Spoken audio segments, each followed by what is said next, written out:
लक्ष्मी खोलियों में नहीं आती। एक 8 वर्षीय भोला अपनी माँ लीलाबाई के आने का इंतजार कर रहा था। हर रोज घरों में झाड़ू पोछा कर वो 9-10 बजे के आसपास लौट आती थी। आज 12:30 बज चुके थे। भोला ने उठकर गंदगी और कचरे से अटी सकरी गली में दूर दूर तक निगाहें दौड़ाई, लेकिन उसे माँ की कहीं झलक न पड़ी। वो निराश होकर वापस खोली में जाकर बैठ गया। उसे जोरों से भूख लगी थी। पेट से गुड़गुड़ की आवाज आ रही थी। उसे भूख ने बेचैन कर दिया था। अन्य दिनों में तो वह इस वक्त खाना खाकर कब का कचरा बीनने जा चुका होता था, लेकिन आज तो अभी तक उसकी माँ झाड़ू पोछा करके वापस भी नहीं लौटी थी। वो कब आएगी, कब खाना पकाएगी, कब खाने को मिलेगा, कुछ मालूम नहीं। वो फिर उठा और गली में झांकने की वजह खोली के अंदर चला गया। उसने मटके से पानी का ग्लास भरा और गटक गटक कर एक सांस में सारा पानी पी गया। अमीर के लिए पानी केवल प्यास बुझाने का जरिया है, लेकिन यह पानी गरीब की प्यास के साथ साथ एक बार की तो भूख मिटा देता है। गरीब के बच्चों को ऐसी बातें कोई अलग से नहीं सिखाई जाती, वे स्वतः सीख जाते हैं। भोला पानी पीकर अपने आप को तृप्त महसूस कर रहा था। वो वापस खोली के बाहर आकर फिर से माँ का इंतजार करने लगा। लगभग 1:30 बजे के आसपास लीलाबाई अपनी खोली पर लौटी। वो हाथ में पुराने अखबार की एक पुतली लिए हुई थी। उसने भोला के मुरझाए चेहरे की तरफ देखा। भोला, तू मेरी बाट जोहकर थक गया होगा।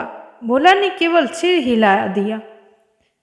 अंदर आ जा, तू सुबह से भूखा है। देख, मैं तेरे खातिर खाने के लिए क्या लेकर आई हूँ। दोनों माँ बेटे खोली के अंदर आ गए। लीलाबाई ने चप्पल एक साइड में उतार दिया, पुरानी साड़ी के पल्लू से अपना मुंह पोंछा और जमीन पर बैठकर अखबार को खोलने लगी। भोला भी उसके सामने बैठकर कौतुक नजरों से अखबार को देखने लगा। अखबार की तह खुलते ही भोला की आंखों में चमक और मुंह में पानी आ गया। उसके सामने हलवा पूरी थी। लीलाबाई बेटे के चेहरे पर चमक देखकर मुस्कुराई और बोली, देसी घी के हैं, बासी भी नहीं है। मालकिन ने कल शाम को ही बनाए थे। वो मुझे भी खाने को बोल रही थी, लेकिन मुझे मालूम था तू भूखा होगा, इसलिए मैं यहीं ले आई। चल अब जल्दी से खा ले। भोला ने मासूम नजरों से लीलाबाई की तरफ देखा। आज तूने भी तो सुबह से कुछ नहीं खाया है, तो क्या हुआ, तू खाना। जब तू मेरे बिना नहीं खा सकती, तो मैं तेरे बिना कैसे खा सकता हूँ। चल दोनों खाते हैं। लीलाबाई बेटे का प्यार देखकर गदगद हो उठी। आज उसे अपना भोला मालकिन के मॉडर्न कॉन्वेंट में पढ़ने वाले जिद्दी बंटी से ज़्यादा समझदार लग रहा था। कई दफ़ा गरीबी वो सिखा देती है जो अमीर किसी शिक्षण संस्था को लाखों रुपए देकर भी अपनी औलाद को नहीं सिखा पाते। दोनों माँ बेटे बड़े प्यार और तल्लीनता से खाना खाने लगे। अचानक भोला ने खाते खाते चुप्पी तोड़ी। भाई, आज तूने इतनी देर क्यों कर दी। लीलाबाई निवाला चबाती हुए बोली। अरे परसों दिवाली है ना, मालकिन साफ सफाई में लगी हुई थी। मैं भी उनका हाथ बटाने लगी।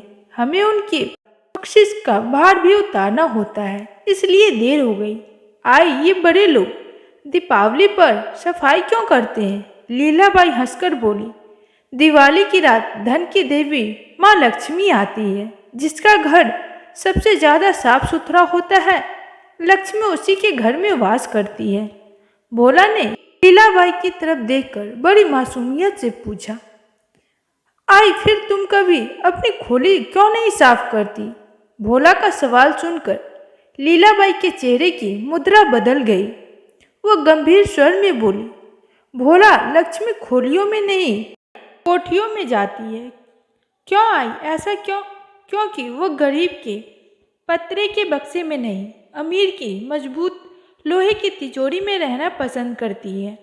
भोला की अबोध आंखों ने माँ के चेहरे पर उभरे बेबसी के भाव को भांप लिया। वो आगे बिना कोई सवाल किए नजरें झुकाकर चुपचाप खाने लगा। तो फ्रेंड्स, ये कहानी कैसी लगी कमेंट्स में ज़रूर बताइएगा। अच्छी लगी तो मेरे वीडियो को लाइक करके शेयर कीजिएगा। न्यू हो तो मेरे चैनल को सब्सक्राइब करके अपना प्यार जरूर दीजिएगा। आज के लिए इतना ही, फिर मिलते हैं अगली वीडियो में नई कहानी के साथ। तब तक के लिए बाय। जय हिंद, जय Bharat, take care, thanks for watching.